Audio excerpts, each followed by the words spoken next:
עכשיו לצופים שלנו, לחבר'ה שלנו בפייסבוק, ועשינו להם סיבוב עכשיו בברים, ואנחנו רוצים שתספר לנו קצת על היין המיוחד הזה שהשקנו היום. וזהו, מה יש לך להגיד עליו? היי דבי. היי.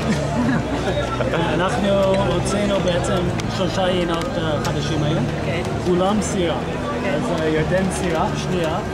מי שלא יודע, סירה ושירה זה לפעמים אותו שם, לאותו זן, שירה זה השם באנגלית. אנחנו קראנו לזה סירה כי זה השם פשוט של הזן. 2007. וזה ערבוב של כרמים שונים בגולן. אז אם אפשר להגיד שזה תמונה, איזושהי תמונה של הנוף של הגולן, מהזווית ראייה של הזן סירה. ככה נראה הגולן.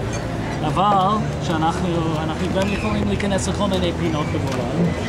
אז עוד יין שיש לנו פה זה אביטל, פרדות אביטל, שזה בצפון הגולן בגובה של 925 מטר. אז מאוד גבוה, זה אומר שזה די קר, שזה אפילו אפשר להתווכח עם זה, אולי זה יותר מדי קר. זה טוב. זה בלייב, זה טוב. זה טוב, זה טוב.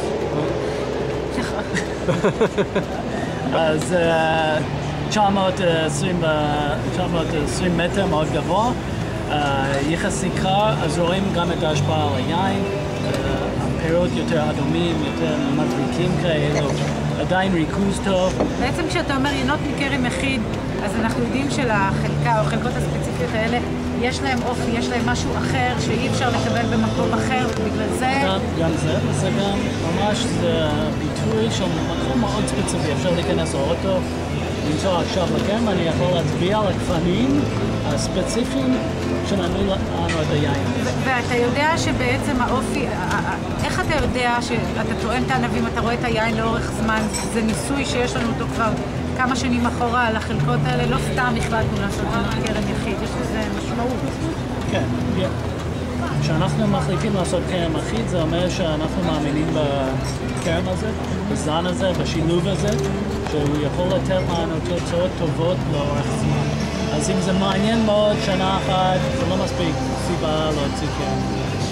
אבל אם אנחנו מאמינים שיש משהו מיוחד בשילוב הזה ובתוצאות, אנחנו רוצים לראות את זה, לתת לאנשים להסתמך. אפשר לקבל משהו מיוחד? יונתן.